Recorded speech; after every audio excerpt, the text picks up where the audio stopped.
Hello everyone. So I've been working on this area up here where the Sash and Door Company is going to be. This is the two sets of model kits from Campbell Scale Models that are going to go into this corner. As you can see from behind me, I do now actually have track in place and cars in place as well. So let's see what needed to be done to finally get to this point. So I'm continuing to work on this corner, and this is where the Sash and Door Company is going to be. Playing around with the angle that it's sitting at so that I can just make sure that the track coming in is not at too harsh of a curve.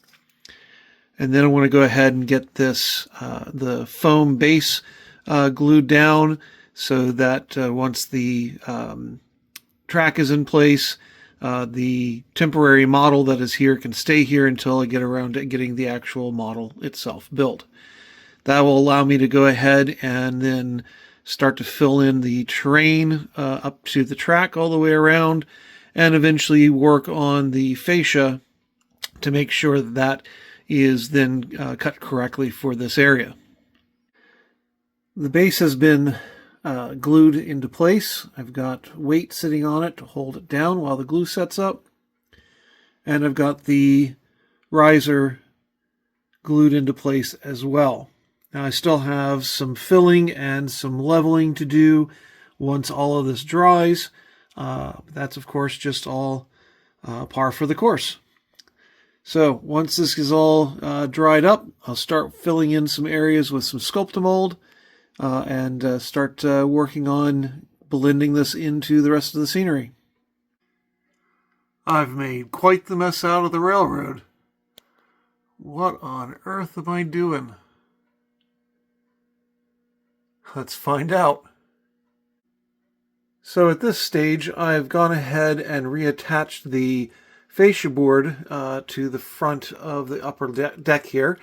I've only brought it up to the one switch here. I still have the other section that needs to be put in, but I've used my Dremel tool to be able to follow the existing edge that I had created a while ago, and also to follow a line to create the new edge along here where the sawmill originally was going to go, but now I've changed that.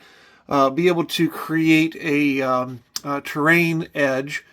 And that, of course, has created quite the bit of a mess back here. So this all has to get vacuumed up, get all this cleaned up before I can move on with being able to continue to add in some Sculptamold and be able to shape this terrain.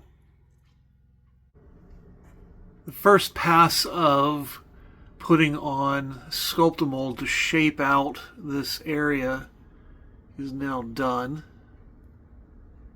There's still going to be a lot more that needs to be refined, filling out little lumps and bumps to smooth things out where they shouldn't be lumps and bumps, and to eventually make sure that everything is,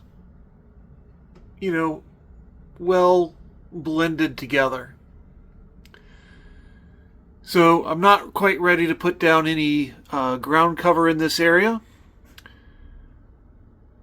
As I wrap things up for this particular section, I will put the two building mock-ups back in place. And so this is how this area is now looking. Now with the Sash and Door Company, this particular model here is the main work area, and I believe like the offices and such. I can see, if I bring the camera down just a little bit, you can see this big shadow line here. As I was tapering the foam and the Sculptamold here, clearly I took the angle down too much, so I'll have to build that up a little bit. For now, I'll just leave it as it is, and then when I do get to a point where I have the building ready, then I can actually really build that back up and make sure that it's correct. This large divot in here is going to get filled in and shaped, and most likely will have trees in it to help create the last part of a view block here as we leave this scene. Have a lot of the trees here blocking it as we move into the next stretch down the length of the layout.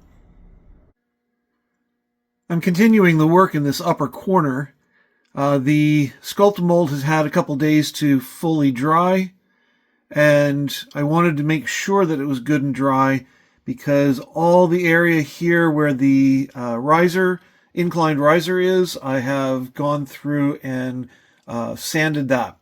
The overall incline ended up being somewhere a little over 2.5%, and I'm getting that sanded back so that I'm trying to just knock that down just a little under 2.5%. We'll see if I can get that to work out as it should. The next big thing that I'm needing to do is to, of course, make sure that I can fit the cork underneath the little piece of track sticking out here, and then lay that cork into place for the final location of where the Sash and Door Company is going to be located. And then the hole back behind it, I'm just going to sculpt and blend that into the overall scenery. And then there is some just little bits of detailing that need to get taken care of. One of the drawbacks to the Woodland Scenics riser system, of course, is also the advantage to being able to bend them and so forth. But you end up with all this little air gap that if I were to just try and throw ballast to cover the space between the two tracks, the ballast would just fill and fill and fill into those areas, and I'd waste so much material. So I do need to get some material down into those gaps. I haven't decided if I'm going to use just some foam putty, which I know that's one of the things that Woodland Scenics does suggest, and I have done that in some other areas, or if I want to try and work sculpt and mold down into that into those gaps. Again, I haven't fully decided which I'm going to do yet. So that's the next phase of where things are at with this corner. Next time you see it, the cork should be laid down, possibly even the track. We'll see. The roadbed is now being glued into place. Plenty of pins to hold it down. There is a section here that I still need to glue down. I'll do that when the other parts have dried. As far as all that space in the back here where the openness from the Woodland Scenics risers, we're having all those spots.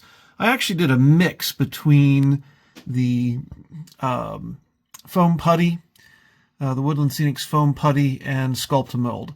So up in this area here where it was very narrow, I just worked the foam putty down in with a small trowel. And then back here where it gets wider, I worked the sculpt and mold into that gap back there. And then with the leftover foam putty that I had, the leftover sculpt and mold that I had, I did some shaping of the terrain back in here. So that's how this is looking at the moment. There are some very clear, sharp edges that are not very realistic that need to get cleaned up. So I'll work on those. There's a little bit more sculpting that I want to do over here. And the end of the hill over here needs to get created as well. So this is coming along. And at this point, all that sculpt and mold just needs some time to dry. The track is now in place. It's been glued down. You can see how the cars are going to fit in there with the model kits. The section sitting behind the box car is where lumber is going to be stored. So they would be pulling lumber off the box car. And where the currently the coal hopper is sitting, That is underneath the dust collector. So that is actually an area for sawdust to be able to fall down into. As we come along the track, the grade does go down. I was only able to get it down to about a 2.6, 2.5 in a couple spots, but I was not able to get a continuous 2.5 or lower without doing a lot of sanding to all this styrofoam.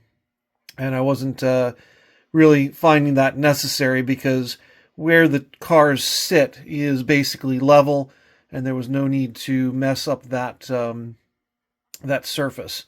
There's going to not be any problem with an engine pushing the cars or pulling them up this tiny little grade. I do actually have two insulation rail joiners here, so that this track will be separated from all the other track. It'll have its own power feed, and that way when I do get to a point in future being able to have lock detection all set up, things won't be detected on this track. So this area is not by any means complete. There's still quite a lot of work that needs to be done. The ground surface, of course, needs to be painted. There's all kinds of scenic detailing that needs to be done. The buildings themselves, of course, still need to be made as well. But at least the track area, or the track in this area, is down. There's more detailing that needs to, of course, be done on the track. Nothing's been ballasted yet. So there's a lot more of this area to show up in future, and there's a lot more to do on the railroad overall. So there are two last sections of track that I want to work on.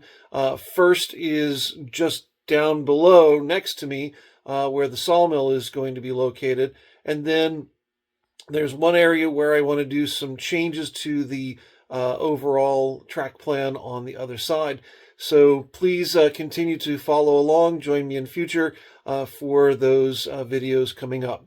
Take care, everybody. Bye-bye.